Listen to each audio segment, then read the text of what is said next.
How to contact HDFC customer care. First of all, open your browser and visit the official HDFC Bank website at hdfcbank.com.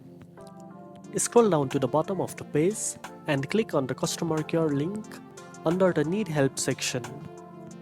This page provides all the support options depending on your query, whether it's related to saving accounts, credit cards, loans, or any other services.